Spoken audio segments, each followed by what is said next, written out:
hal-hal ini dengan tetesan air mata, dengan saya punya sebuah kerinduan yang besar supaya anak-anak Tuhan hari ini dapat betul-betul mengalami suatu gebrakan-gebrakan yang baru. Amin. Mari kita baca kembali di dalam, saya tidak lari konteks daripada pembicaraan pertama, kedua, bahkan sekarang ketiga lagi adalah tentang firman Tuhan Efesus 2 ayat 10, dan ini sudah seri yang ketiga kalau saya tidak salah ingat. Kita bahas ini karena betapa pentingnya kita harus ada di dalam Kristus. Mari kita buka bersama-sama dalam Efesus 2 ayat 10.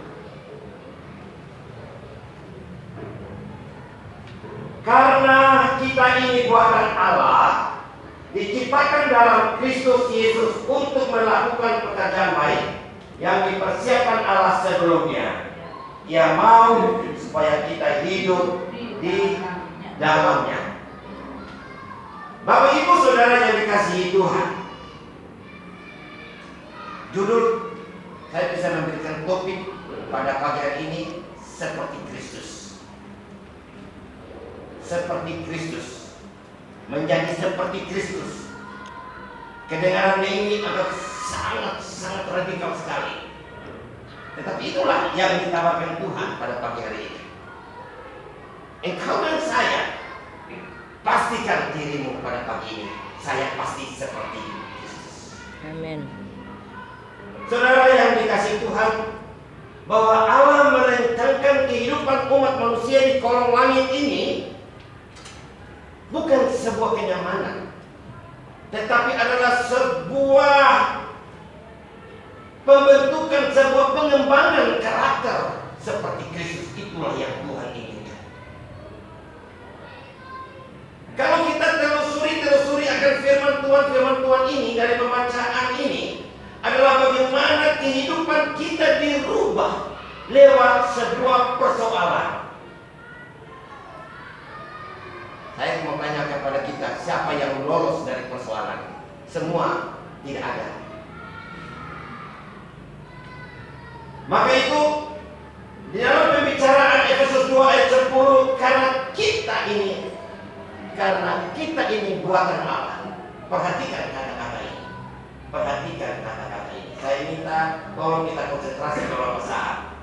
Kalimat awal dari firman ini, kita perhatikan kalimat awal ini. Karena kita ini buatan Allah.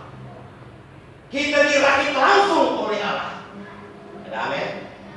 Saya dan saudara dapat percaya kepada Kristus Yesus. Itu bukan secara kebetulan. Saya jadi orang Kristen dan saudara jadi orang Kristen. Saya ada di muka kolong langit ini bukan secara kebetulan, tapi saya direncanakan oleh Allah semesta alam. Jadi jangan kita pikir aneh-aneh. Lalu kalimat berikutnya, diciptakan di dalam Kristus. Kalimat berikutnya kita perhatikan baik-baik.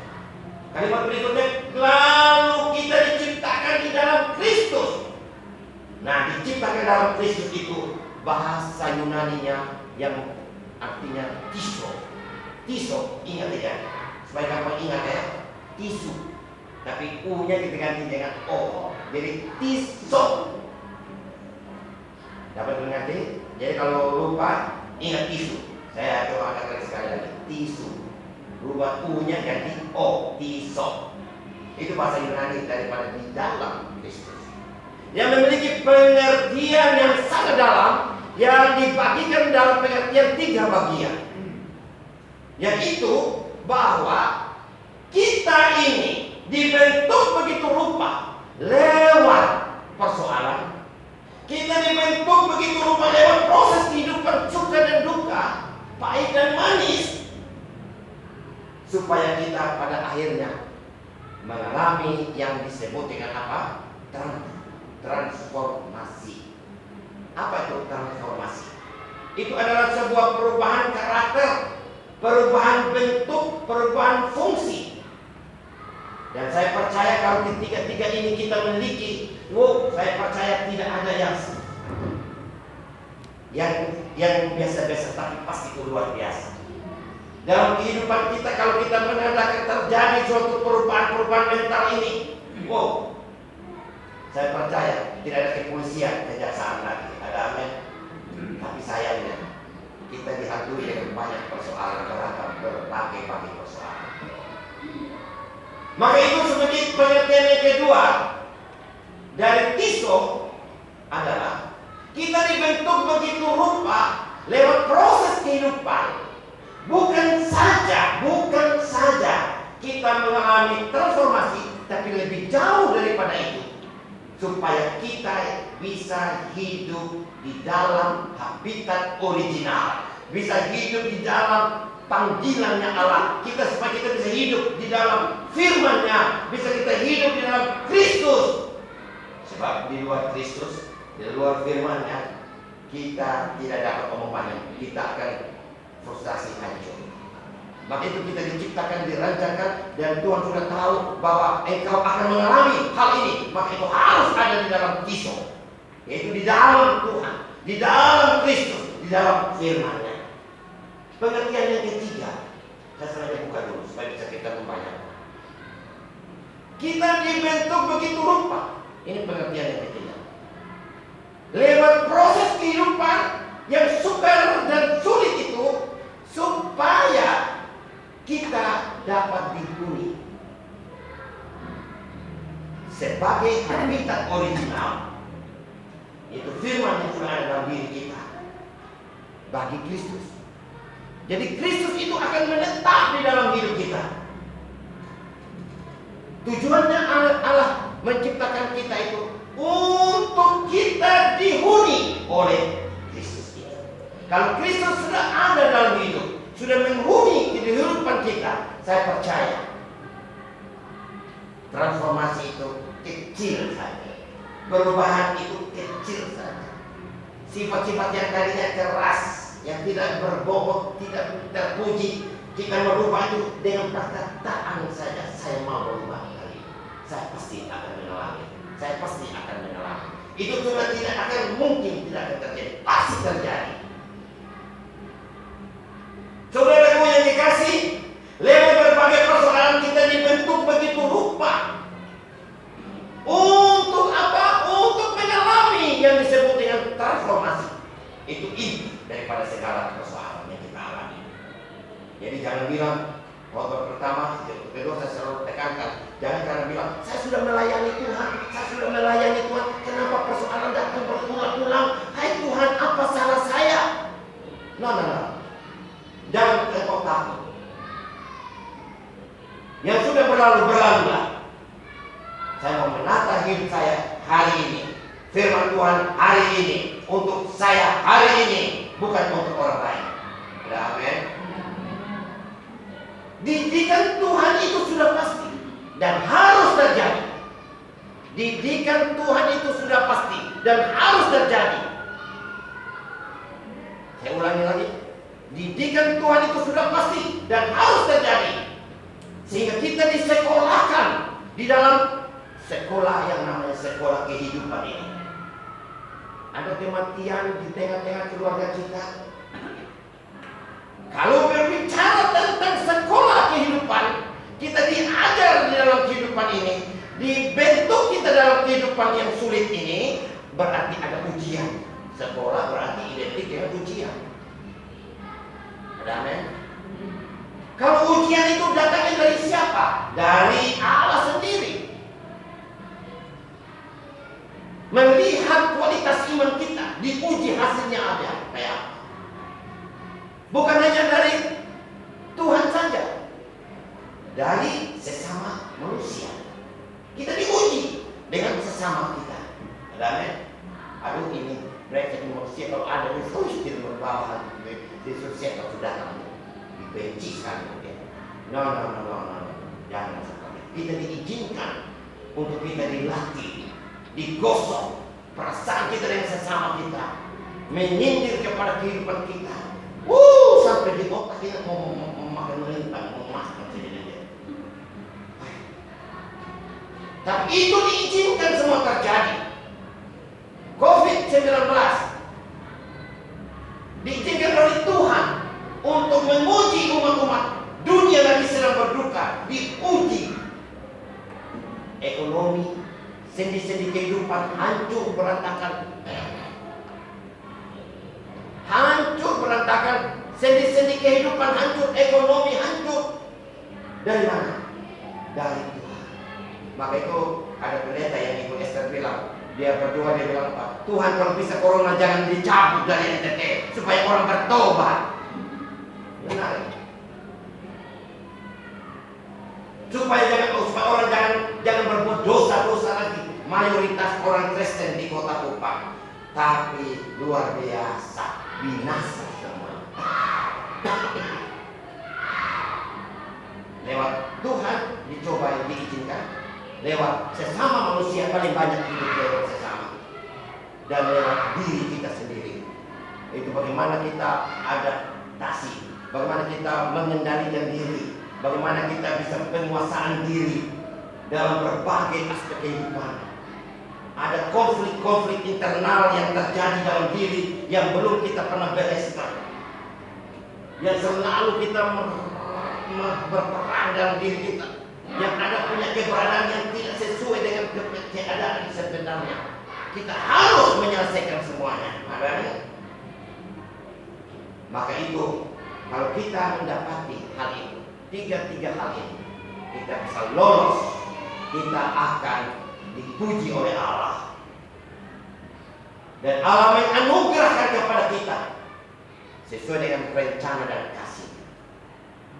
Ketiga ini betapa sulitnya, maka itu orang yang lolos daripada tiga tantangan ini, dia akan mendapatkan. Saya ingat itu khotbah dulu pada Haji Moy, sahabat Haji Moy, dapatkan sarjana ilmu hati. Ada dia dapatkan sarjana ilmu hati, predikat sarjana ilmu hati. Sarjana ilmu hati, dia betul-betul tidak semua orang itu bisa mendapatkannya itu. Maka itu kalau ada lulusan-lulusan di universitas yang susah kuliahnya, mahal kuliahnya, yang langka sekali, saya percaya kalau dia lulus itu, dia langsung ditempatkan memang. Saya percaya. Begitupun juga Tuhan juga melihat didikan-didikan seperti yang sulit ini. Marilah kita berlomba, marilah kita mencari, marilah kita mengejarnya. Kalau bisa, supaya betul-betul yang langka ini minta kekuatan dari Tuhan. Saya percaya Tuhan tidak pernah membiarkan engkau sebagai anak yatim piatu. Saya percaya Tuhan akan memampukan engkau. Engkau tidak lagi menghadapi kasus dengan menangisi masalah, hidup dari masalah kepada masalah, tapi engkau akan selalu keluar setiap kasus mengalami terobosan. Kau tidak akan menangisi persoalan-persoalan. Persoalan sedikit saja sudah langsung stres. Persoalan sedikit saja sudah langsung, tidak bisa berbuat apa-apa. Masalah air di sana persoalannya sudah tidak datang gereja. Masalah air tidak jalan saja sudah tidak datang gereja. Masalah hujan sedikit sudah tidak datang gereja. Masalah sedikit saja sudah tidak. Karena itu saudaraku yang dikasih, kalau Tuhan melihat kekuatan hati kita di dalam kita bertahan di tengah-tengah pengujian, saya percaya Tuhan akan memberikan hati yang baru, roh yang baru. Coba kita ingat itu di Yeskiel 6 ayat 26. Saya percaya kita ditambah-tambahkan Dia. Pertama Petrus 1 ayat 8 bilang apa? Kita ditambah-tambahkan Dia. Tambah-tambahkan Dia. Kita yang sudah ada, kita sudah benaik, kita ditambahkan lagi. Dia, kata Dia itu. Kamu akan kuberikan hati yang baru dan roh yang baru di dalam batinmu, dan aku akan menjauhkan dari tubuhmu hati yang keras, dan kuberikan kepadamu hati yang tak. Ini terjadi dalam hidup kita kalau kita betul-betul memprioritaskan hati kita. Kita betul-betul lolos. Saya pada waktu tahun 81 ketika saya kuliah semester pertama, saya sudah mahir bawa kendaraan, saya sudah urusin semua lengkap di Kota Kupang, tapi saya mau bekerja dalam satu lembaga, satu orang yang punya angkutan itu, betapa sulitnya. Sulit sekali orang mau percaya saya. Bagaimana ya, saya berpikir ya, saya punya SIM, cuma sebenarnya tahu saya punya keahlian. Hebatnya saya bawa oto, lincahnya bawa oto demo itu. Saya harus jadi kondak saya ini. Benar saudara, saya ikut dengan kondak. Ya kita itu, oto bawa masuk oto. Saya minta sama supir, coba saya bawa, supir percaya. Masuk di garasi, bosnya lihat, wah dia terlihat, kamu bawa oto? Iya, saya bawa oto. Saya biasa, kenapa tidak bilang kalau kau bisa bawa motor? Ya, akhirnya dia pekerjakan saya saat itu. Mulai saya dikerjakan, saya jaga setia, maka saya ditawarkan lagi di Bonino, ditawarkan motor di Oiba. Saya jadi sopir yang handal, yang tidak siko-siko uang. Dan mereka sayang saya. Mereka bina saya saat itu. Saya akan bawa bis yang besar, bis Rino tuh, yang ke mana tuh? Ke dalam Tarus itu. Kalau sampai di halte orang kejaran semua sama saya. Jadi karena saat itu memang susahnya kendaraan itu. Waduh, saya kecil, saya pegang setir di bis ini panjang, dan orang-orang berdiri di samping saya. Akhirnya Acimoy jatuh hati. Kenapa? Saya terakhir bisa kerja. Ini supaya saudara tahu. Jadi kita harus bekerja duluan. Jangan kita ngomong gaji dulu. Kerjakanlah, tertibkanlah hidupmu, jagalah hatimu dalam segala kewaspadaan. Karena dari situlah apa? Itu yang penting.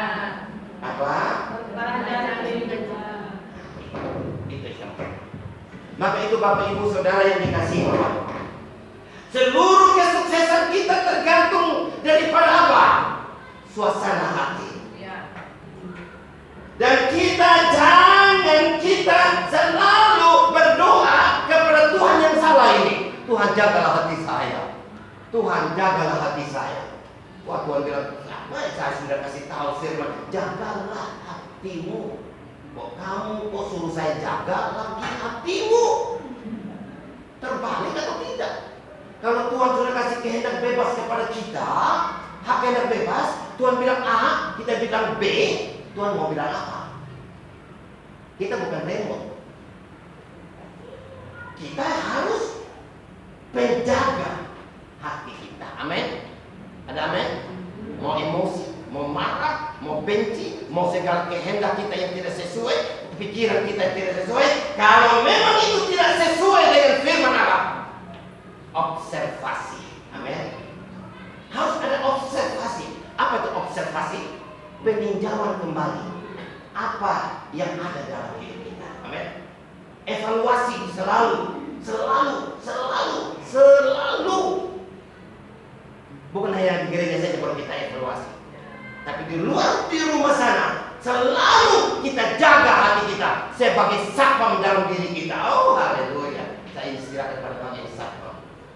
Jaga hati, jangan dibongkar. Lihat, jangan saya mendidik engkau. Amin. Hati ini suasana hati yang membuat orang tidak dapat mengalami perubahan. Dari hati yang keras ini yang membuat orang tidak mengalami transformasi, tidak mengalami karakter. Karena dari hati yang keras susah dibentuk.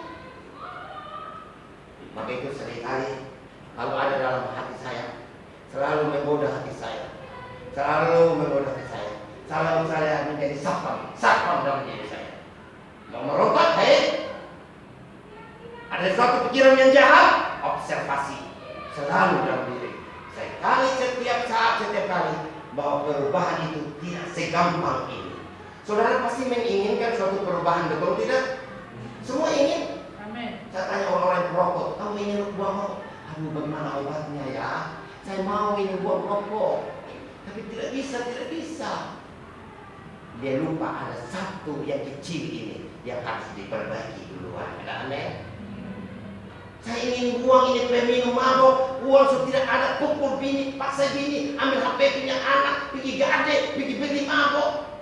Pada uang sudah tidak ada, besok makan apa? No. Tidak bisa dia berpikir, karena apa? Hatinya itu yang keras. Segala sumber kehebatan seseorang bukan karena kemampuan pengetahuan, tapi karena hati. Ada amin? Kalau hati itu beres, semuanya itu ikuti saya mau lakukan. Bawa hati di gereja ini betapa sulitnya, tapi bawa uang dalam persembahan gampang saja. Walaupun uang itu carinya uang itu setengah mati ya. Tapi kalau bawa uang gampang. Tapi bawa hati itu yang Tuhan inginkan, Yang Tuhan mau itu susah sekali. Maka itu perubahan itu butuh waktu proses. Saya ketika pada waktu saya hati keras, saya mau bersaksi kepada saudara. Saya mau bersaksi kepada orang lain tidak enak. Sebab banyak pendeta, banyak hamba Tuhan di luar. Di sini tidak ada. Banyak di luar. Pelayanan puluhan tahun. Jadi orang Kristen puluhan tahun. Mentalnya kayak bobrok. Berkelahi sana sini. Rapat sana sini. Berkelahi sana sini. Pendeta-pendeta besar. Selingkuh jalan terus. Kenapa?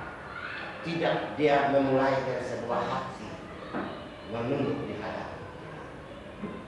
Peganglah tanganku Roh Kudus setiap hari. Ku tak dapat jalan sendiri tanpa Roh-Mu. Dan seterusnya.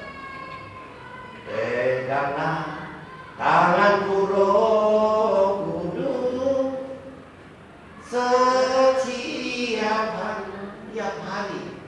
hari, tiap hari. Saudara, tidak mudah jadi orang Kristen. Apa begini hidup kita? Kalau orang Kristen bilang gampang.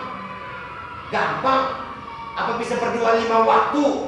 Hingga orang Muslim selalu bilang kita ini orang kafir. Karena hidupnya gampang. Dininabobokan dengan kasih karunia. Tapi kita tidak pernah menjaga keselamatan itu dengan takut dan gentar. Kita anggap itu semua itu gampang. Tuhan itu baik. Tidak ada perubahan di dalam kehidupan. Lahir miskin itu bukan salah Anda, tapi mati dalam kemiskinan itu Anda dipertanggungjawabkan. Kalau engkau mati dalam keadaan belum mengalami perubahan, mati dalam keadaan miskin, engkau akan dipertanyakan oleh Tuhan. Ada amin. Saya takutkan ini. Jangan sampai kita terlena dalam keadaan santai seperti ini terus ini dibiarkan, ini penyakit ini terus dibiarkan terus, penyakit ini berjalan terus. Kita cuek, kita hidup dengan habiskan waktu, tidak ada pengalaman sesuatu yang terjadi dalam hidup kita. Saudara, parah. Saya mau bilang bahwa akhir-akhir ini umat-umat Kristiani menyanyi tidak pernah ada air mata lagi. Penyembahan tidak pernah saya lihat ada air mata lagi. Kenapa? Kehilangan pengurapan. Anggur baru tercurah, penuhi umatnya dengan sukacita. Minyak baru tercurah, urapi umatnya dengan kuasanya. Minyak baru, kita butuh yang namanya urapan baru setiap hari. Haleluya, haleluya kata. Apakah kalau orang khotbah sedang kenal dalam dirinya? Amin. Ramai suasana dulu-dulunya. Kasih mula-mula yang begitu luar biasa dulunya. Sekarang di mana kasih mula-mulanya? Setan betul mati kita semua. Ya, saya harus demikian. Gemetar sini. Kenapa? Saya selalu menyanyi di mobil, selalu menyanyi kepada Tuhan. Peganglah tanganku Roh Kudus. Saya mendapatkan kekuatan, power. Hidup saya bahagia, saya diberkati. Ada satu perubahan. Perubahan itu tidak akan terjadi kalau kita tidak mendahului perubahan pola pikir kita. Pola pikir kita berubah, maka mengikuti berkat-berkat Tuhan. Saya ngomong geregetan sekali. Minyak baru, urapan yang baru. Selalu baru. Selalu baru.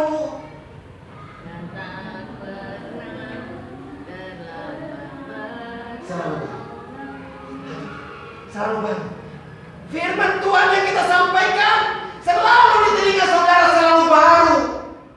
Ada satu pengharapan yang baru. Ada satu pengharapan yang baru. Selalu baru. Bukan kedaluarsa. Kalau saudara mendengarkan nama Tuhan, hidup dalam roh, hidup dalam Roh Kudus, biasa.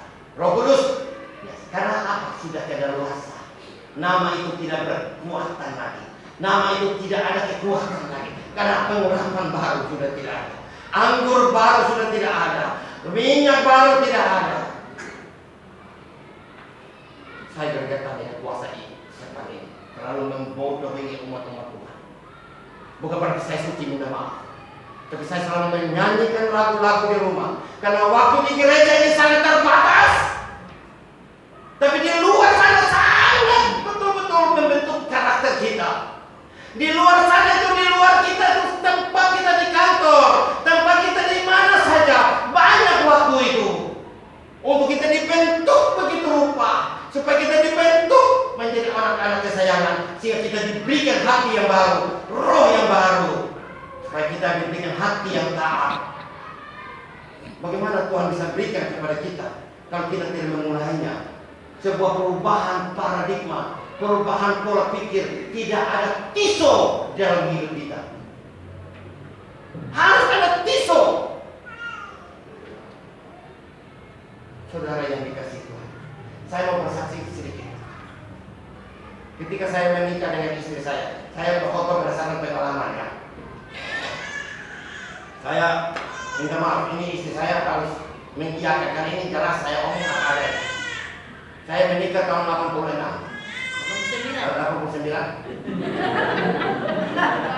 Salah satu. Ketika saya menikah, hidup saya pelayan, jujur aja. Saya melayani Tuhan, tapi rokok itu satu hari 2 bungkus Sura 16. Meja uang saya itu di toko tuh hangus kiri kanan. Habis makan mau keluar langsung mana rokok 1 batang, lebih dari istri. Saya berusaha untuk membuang. Saya catat hari ini tanggal sekian di buku panjang saya buang rokok. Nah 3 bulan bertahan sudah mulai isap lagi. Tulis lagi, sambung lagi, 2 minggu kemudian saya mulai nekat lagi. Tulis lagi, apapun perubahan. Tahu saudara, saya pernah bersaksi, itu hidup saya yang lalu. Saya baru menikah dengan istri saya, dia dasar dari Katolik, tidak mengenal bentuk pelayanan yang sebenarnya. Dia tidak ada pelayanan sebenarnya. Kita keras hati sama-sama. Tiap hari berkelahi. Jujur, dia pulang bawa koper, saya keluarga tidak ambil. Saya tidak perlu diambil. Kenapa? Kalau mau istri ngomong saya nangis. Dia sedang goreng kue pisang dengan hamil. Besar kue pisang mau jual di kios yang kecil. Saya pulang dan saya tidak remeh, saya tidak anggap remeh, saya tidak anggap dia. Saya tidak sayang dengan dia. Padahal istri cantik begini rupa. Bukan soal cantik tidak cantik kita melekat kepada orang, tapi karena setan itu punya kerjaan.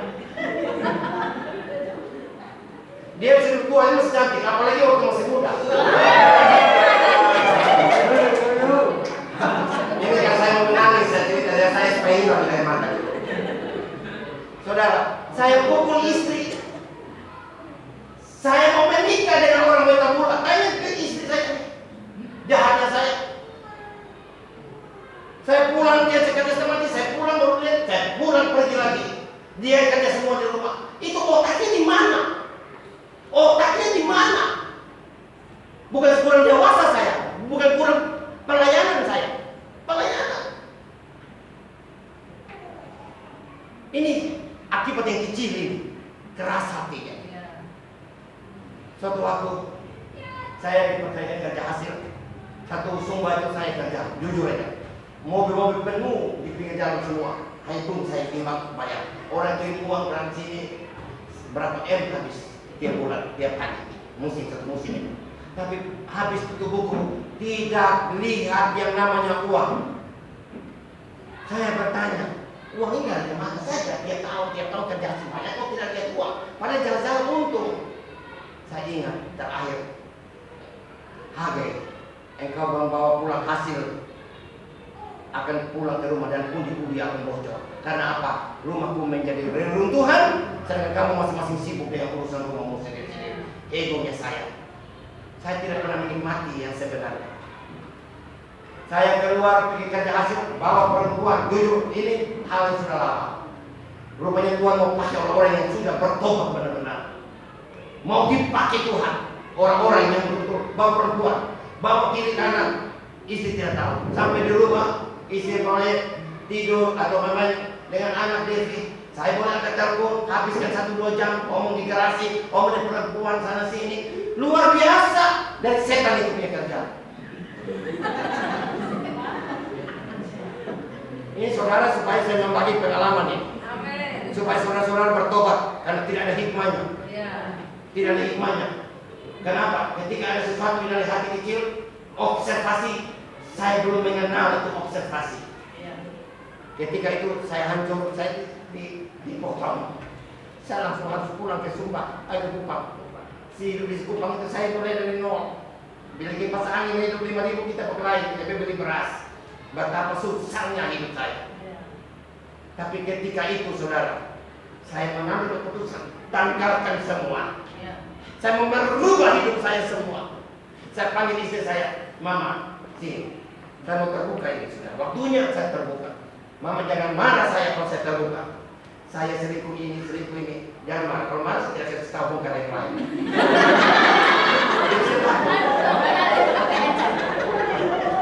Tidak berani. Saya kadang-kadang banyak anak-anak Tuhan ini berani mengaku dengan Tuhan saja. Tapi begitu istri dikecut dia takut dicerek dia. Sampai sesama manusia dia takut. Berarti tidak sempurna. Mana itu perubahan bentuk, perubahan sifat, perubahan fungsi. Tiga-tiga itu harus kita mengalami perubahan. Harus surga dan bumi. Amin.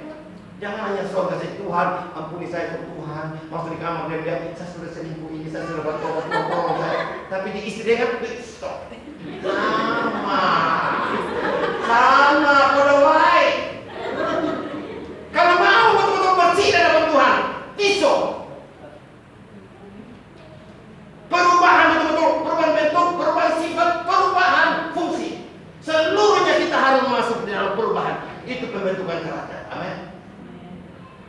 Haleluya. Ada amin saudara? Itulah Thomas Mahim. Tiga masa dulu itu parah. Dan sekarang saya bilang apa? Dia yang kau kenal sekarang ini adalah dia terlahir dari derita siksaan iblis. Dan dia yang kau lupa sekarang adalah dia tersenyum karena sukacita Tuhan berikan. Ada amin? Sukacita Tuhan berikan kepada saya. Berkat-berkat pelayanan. Istri tadi saya yang tidak bisa melayani firman, dia bisa melayani. Karena kita sudah bongkar semua kedok-kedok iblis dalam hati kita. Berkat itu akan mengikuti kita. Semua berkat-berkat apapun yang mengikuti kita. Sebab di luar Kristus, sulit orang mengalami perubahan dan pembaharuan. Amin. Di luar Kristus, sulit orang mengalami perubahan dan pembaharuan. Oleh karena itu, marilah selalu berdoa sehingga minat baru, urapan yang baru selalu ada dalam hidup kita. Amin. Minat baru tercurah. Kalau kita menyanyi, dulu saya menyanyi tidak akan keluar air mata. Kalau setelah saya mengerti punya pengurapan yang baru, selalu baru dalam telinga saya, selalu memberikan semangat yang baru dalam hidup saya. Amin. Satu pengharapan yang baru. Ketika saya menyampaikan firman Tuhan, saya sampaikan kebenaran firman pada pagi ini, selalu baru. Tidak ada luas satu berita itu. Selalu bangkit, selalu semangat yang baru. Selalu air mata mengalir, air mata rindu mengalir. Gregetan nama Tuhan itu. Ada kuasa di dalam nama Yesus. Kadang-kadang saya menyanyi lagu, kadang-kadang lagu yang biasa. Yang dulu kita biasa nyanyi, tidak pernah nyanyi. Tapi kadang-kadang saya tahu lagu yang saya angkat menyanyi, kok saya air mata keluar. Air mata keluar, padahal lagu ini biasa. Ada pengurapan dalam diri kita. Amin. Ada amin saudaraku. Maka kita akan pasti sama seperti Kristus. Amin. Sudah cukup jauh. Saya singkat saja. Yang kedua adalah kita dibentuk, pengertian yang kedua adalah kita dibentuk begitu rupa untuk apa? Dibentuk begitu rupa supaya pada endingnya bukan saja mengalami transformasi, tapi kita seperti Kristus. Seperti apa? Kristus. Roma 8 ayat 29. Sebagai penutupan supaya segar kalau banyak nanti tidak bisa segar lagi. Kedaluarsa lagi. Firman itu bisa kedaluarsa. Sekarang kedaluarsa tidak. Sebab semua orang yang dipilihnya, dari semula, mereka juga ditentukannya dari semula untuk menjadi serupa dengan gambaran anaknya, supaya anaknya itu menjadi yang sulung di antara banyak saudara. Ini luar biasa. Kalau saudara sudah dihuni oleh Kristus Yesus, karena hidup dalam habitat original, di dalam habitat Kristus dan firman-Nya, apa itu dia ada dalam hati kita. Hati dan pikiran kita selalu terkontrol. Amin. Apapun persoalan yang kita mau ambil keputusan itu tidak akan salah. Hati dan pikiran itu selalu terkontrol.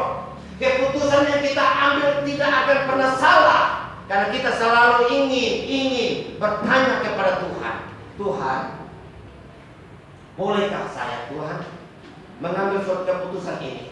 Nanti Tuhan akan luruskan kalau memang itu baik. Yang tidak baik pasti Tuhan akan timbul. Dia tidak akan menghalangi dengan segala macam cara. Adanya, saya baru-baru mau beli mobil, kan ngomong motor tua, saya paling hobi. Kebetulan motor itu dump track, lagi pula murah di Nonhila. Saya selalu hati pingin, tapi saya bilang jangan sampai beli-beli bikin baik, mau jual susah. Tapi saya pingin. Saat itu juga saya bilang, kau sudah ambil dari rekening sudah, kamu bayar sudah. Murah sekali pokoknya. Saat itu di muka istri saya ngomong, bisa. Saya sudah bujuk-bujuk segala macam, di jurusnya saya itu kalau beli auto tua mesti bujuk-bujuk. Kalau tidak dia paling susah. Sudah. Beli. Sebelum itu saya masih ramah lagi. Tuhan, keputusan hari ini Tuhan. Saya mau pergi bayar Tuhan. Bagaimana Tuhan? Kalau memang halangan hambatan, Tuhan itu hambatkan saya dengan segala cara. Saya ada dalam Engkau Tuhan. Engkau tidak pernah membuat saya susah.